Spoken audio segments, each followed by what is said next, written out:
Professor Matthew Richardson was famous throughout Manhattan for being the most ruthless teacher at the prestigious Hamilton Academy. For 30 years, he had humiliated wealthy and spoiled students with his sharp tongue and brutal methods.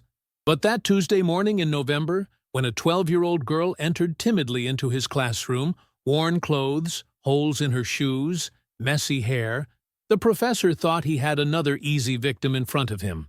"Shut up, illiterate!"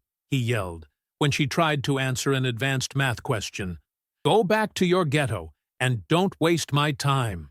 But what little Elena Martinez did in the following minutes left everyone speechless. She took the chalk and began writing on the blackboard. Not in English, not in one language alone, in 9 different languages, solving complex equations while translating mathematical theorems from Chinese to Russian, from Arabic to Japanese. Who really was this girl who spoke like a genius, but dressed like a beggar? And what secret was she hiding that would forever change the life of America's most arrogant professor? Professor Matthew Richardson walked through the marble corridors of Hamilton Academy with the authority of an emperor inspecting his kingdom. At 58 years old, he had dedicated 3 decades of his life to shaping the minds of Manhattan's elite, forging future CEOs, politicians, and intellectuals with methods that many called medieval, but he considered necessary. Hamilton Academy wasn't just any school.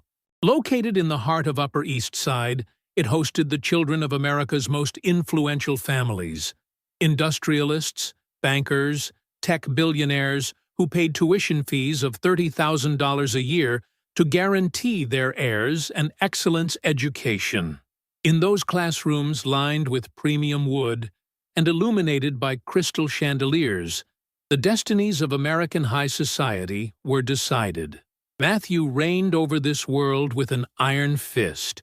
Tall, thin, with perfectly combed gray hair and cold eyes behind gold-rimmed glasses, he always wore the same black suit that made him look more like an undertaker than an educator. His reputation preceded him.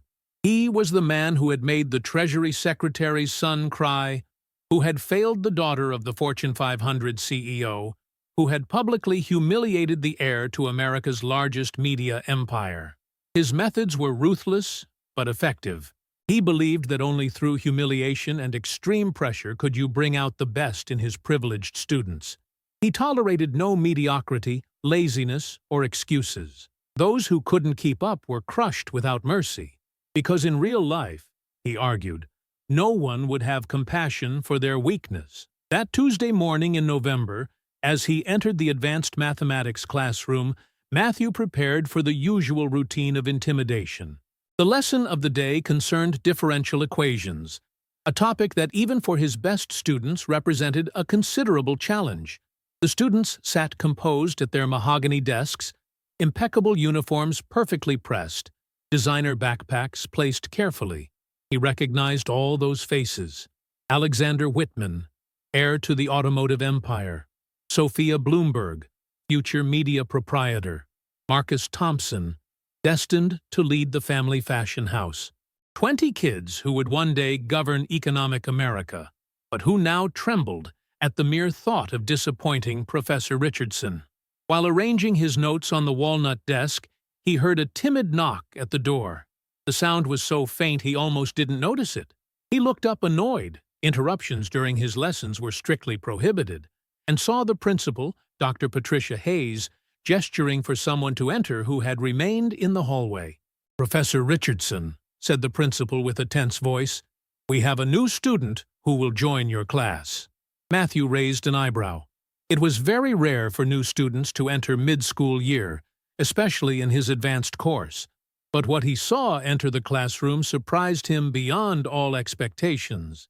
A 12-year-old girl, so small and fragile, she looked like a wounded bird. She wore a faded gray dress that evidently had belonged to someone else, too loose in the shoulders and too long in the sleeves. The shoes were worn and patched, with soles showing clear signs of wear. The brown hair was gathered in a messy ponytail with a cheap elastic, and the pale face showed signs of malnutrition that Matthew had learned to recognize after years of teaching. But it was the eyes that struck him most. Large, dark, incredibly intelligent, but also full of fear she desperately tried to hide. They looked at him with a mixture of respect and terror, as if she already knew about his reputation. The entire class turned to stare at the newcomer, and Matthew felt a murmur of disapproval cross the room. His students weren't used to seeing such evident poverty in their protected spaces. Some whispered cruel comments, others simply stared with poorly concealed disgust. The principal explained that this was Elena Martinez, a student with a special scholarship for exceptional circumstances. Matthew studied the situation with contempt. A special scholarship meant charity, compassion, lowering of standards he had spent decades building. He looked Elena from head to toe with the disdain he reserved for everything he considered inadequate for his elite class. When he discovered she came from a public school in the Bronx, a wave of muffled laughter crossed the room. With mocking tone, Matthew asked if she really expected to keep up with students who had had the best private tutors since birth. Elena lowered her gaze, but he saw that she clenched her fists. There was something in that girl, a determination hidden under the surface of fear. To demonstrate Elena's inadequacy, Matthew wrote on the blackboard a particularly complex second-degree differential equation, something he normally assigned as homework to his best students. He ordered her to solve it, expecting the humiliation that would put an end to this social experiment. Elena looked at the equation on the blackboard, and for a moment, Matthew thought she would burst into tears. But what happened in the following seconds changed everything. Elena took the chalk, approached the blackboard, and began to write, not slowly, not hesitating, but with a confidence that left Matthew completely stunned. And what she wrote wasn't just the correct solution. It was something no one in that class expected to ever see. Elena Martinez took the chalk with hands that no longer trembled.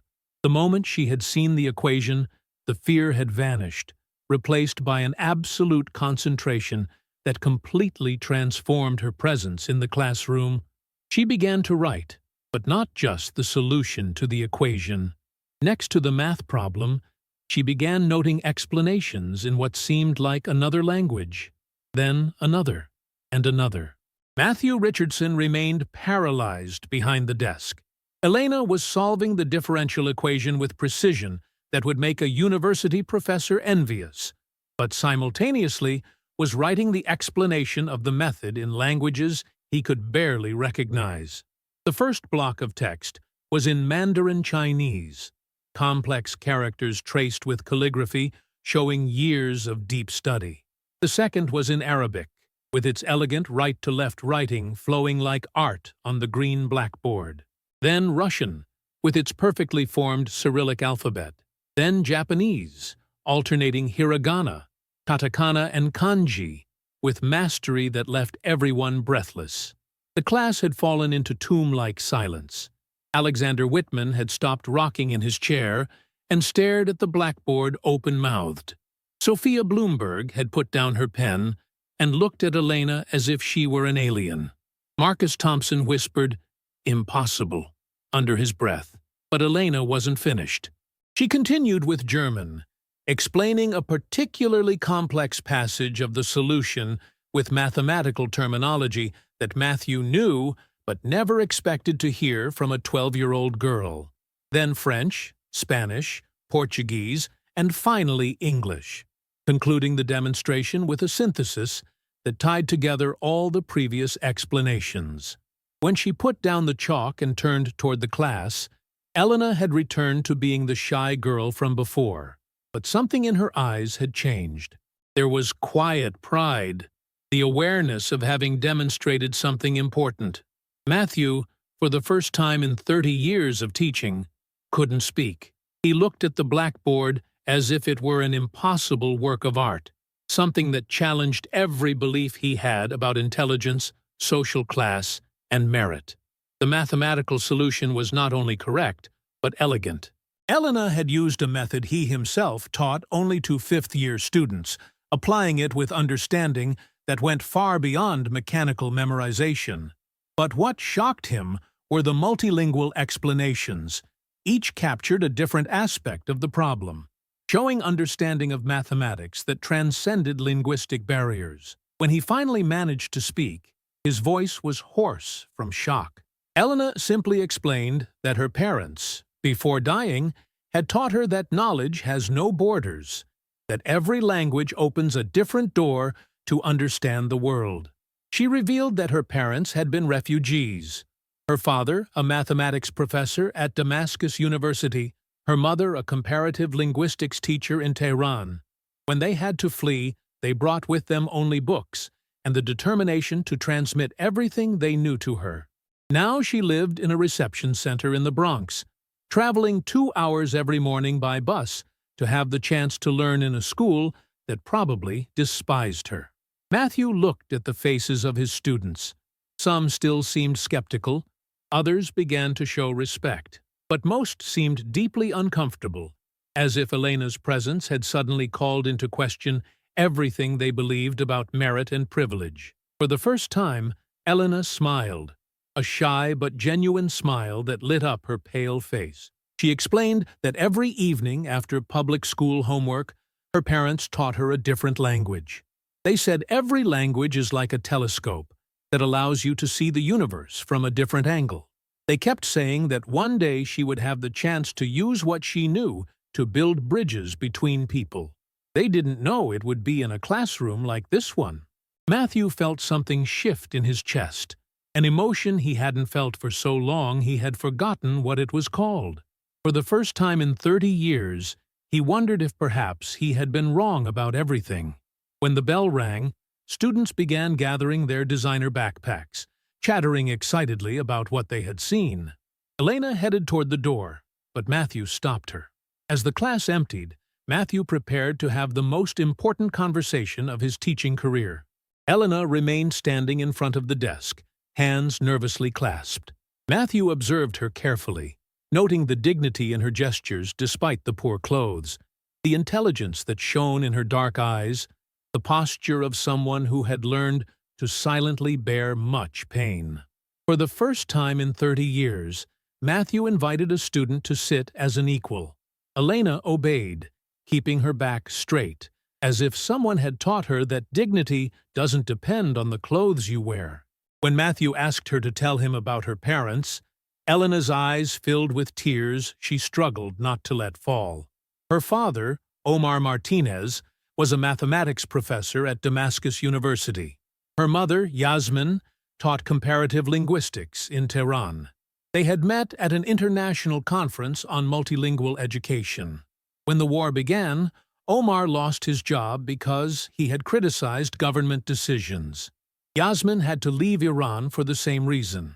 They found themselves in Turkey with 8-year-old Elena and nothing but a suitcase of books.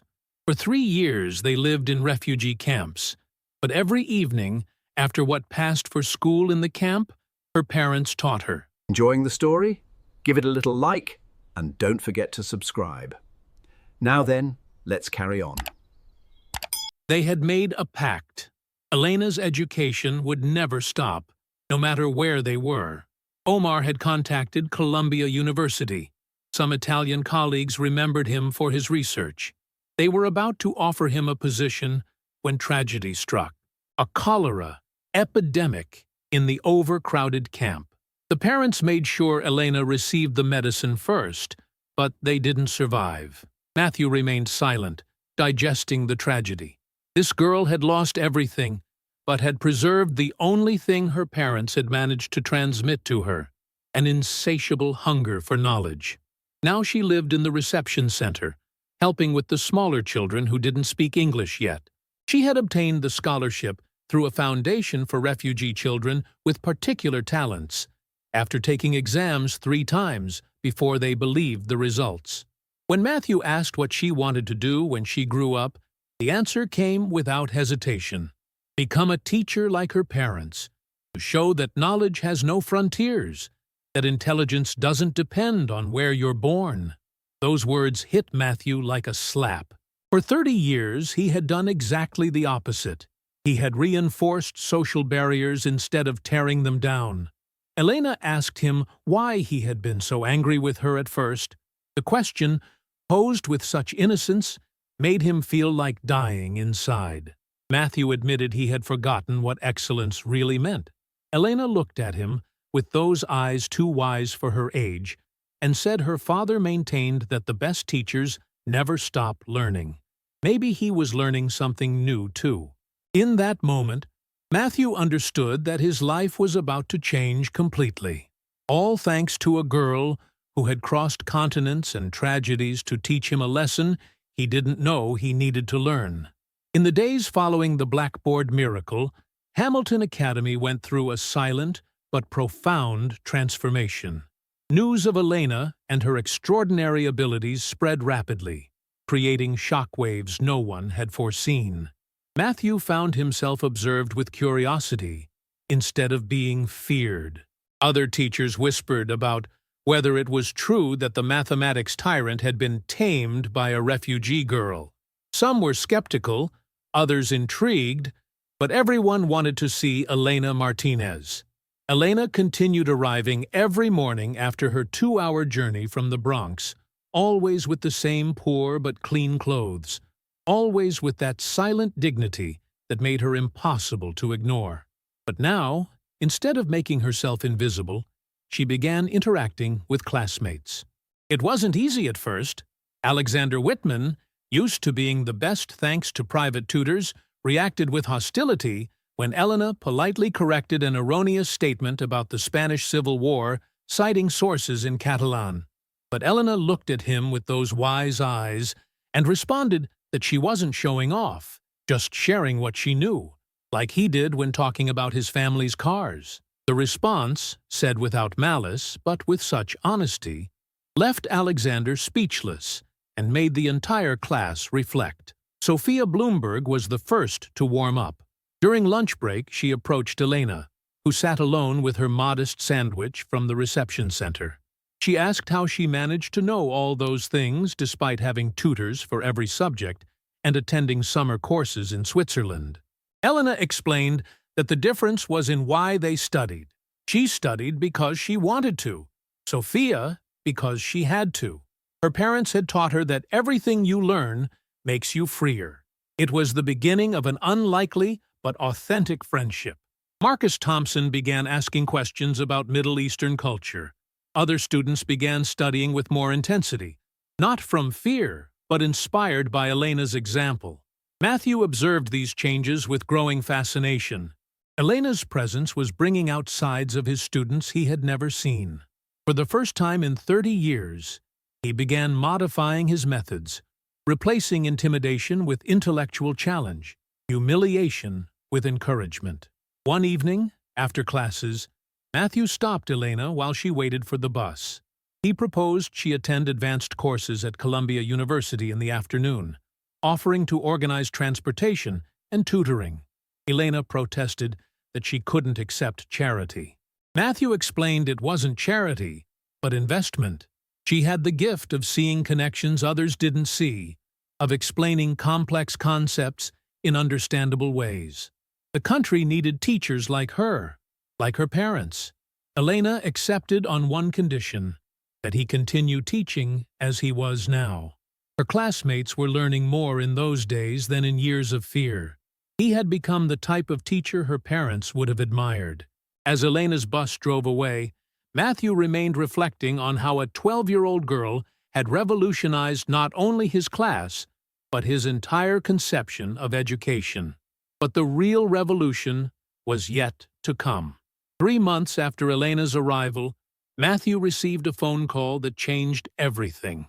It was a Friday afternoon when Mrs. Rodriguez from the reception center called with a worried voice. Elena had felt ill, and doctors had found a form of leukemia, probably a consequence of the difficult conditions in refugee camps. The center didn't have resources for such expensive treatment, and Elena didn't yet have the right to complete health care. $300,000 were needed for the entire treatment cycle. Matthew didn't hesitate for a second. He said to organize everything, that he would take care of the costs. When Mrs.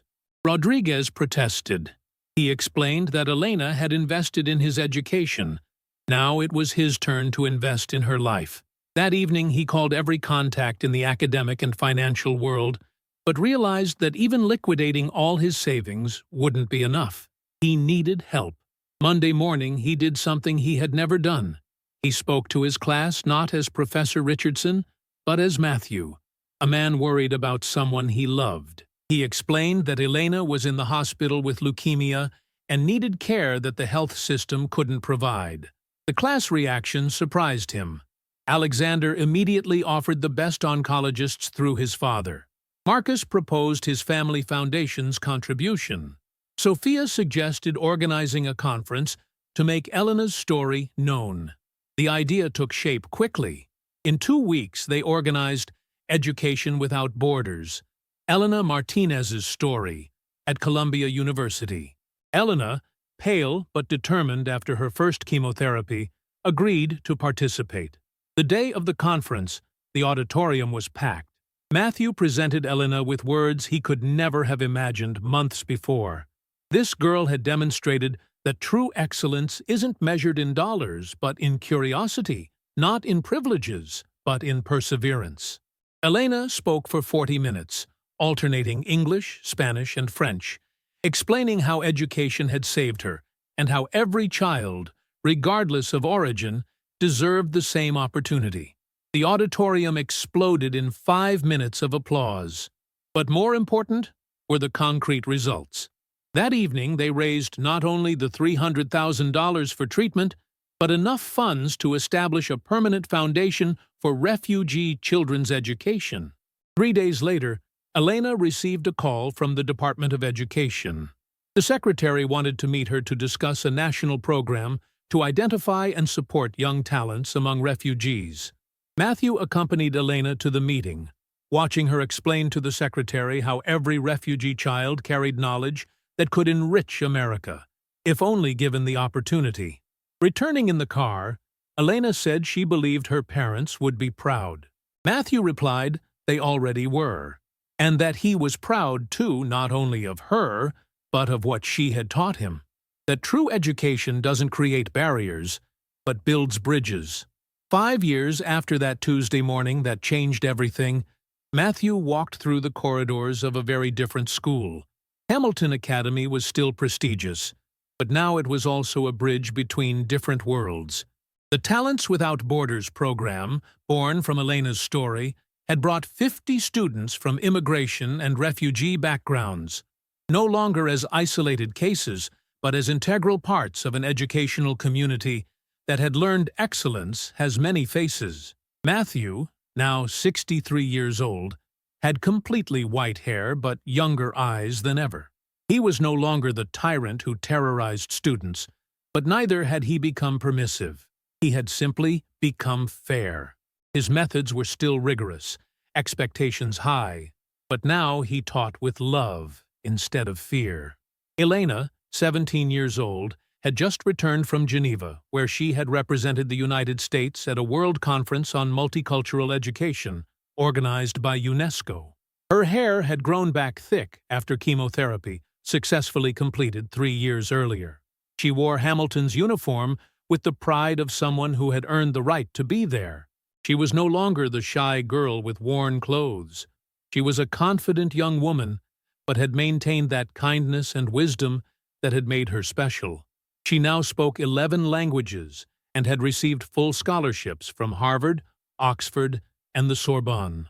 Entering Matthew's office, Elena announced her decision to stay in America for university. She would enroll at Columbia with a special program to continue working with the foundation. She explained that Harvard and Oxford were magnificent, but there, she would be just another brilliant student. In America, she could continue the work they had started together. The Elena Martinez Foundation for Education Without Borders had already helped over 2,000 refugee children throughout America. Elena had become its official spokesperson, traveling between conferences and Congress. After graduation, she wanted to be a teacher, like her parents, like Matthew had taught her could be done.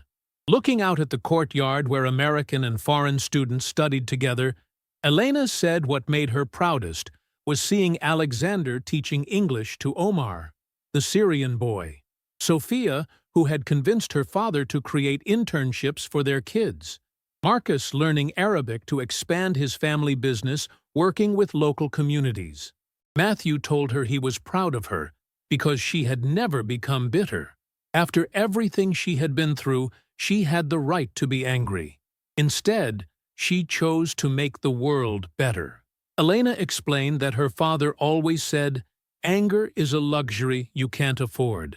When you have little time and many dreams, it's better to use energy to build instead of destroy." Before leaving, Elena thanked Matthew for giving her the chance to prove he was wrong. Not just about her, but about what it means to be a great teacher. After she left, Matthew looked at the photos on the wall: the Columbia Conference, the UNESCO ceremony, Elena receiving American citizenship. But his favorite was a simple photo: Elena at the blackboard the first day, surrounded by explanations in 9 languages, with the class watching in amazement. That photo reminded him every day that true education doesn't consist of filling empty vessels, but lighting fires. And that sometimes it's the students who light the fire in teachers. The phone rang. It was the Columbia director proposing a new chair in intercultural pedagogy. Elena had suggested his name as the ideal holder. Matthew looked again at Elena's photo at the blackboard, then smiled. He was ready for the next lesson. He had learned that the best teachers aren't those who know everything, but those who never stop learning. And that sometimes the most important lessons come from where you least expect them. From a girl in worn clothes who has the courage to write truth on a blackboard, 1 word at a time, in all the languages of the world. Like if you believe intelligence knows no social boundaries. Comment which language you'd like to learn after reading this story. Share to inspire those who believe in education's power. Subscribe for more stories of redemption and second chances. Sometimes it takes a brave girl to teach an adult what it really means to be great. Sometimes poverty hides riches that no money can buy. And sometimes the most precious lessons come from those who have less, but know more. Because true education doesn't look at the wallet, but at the potential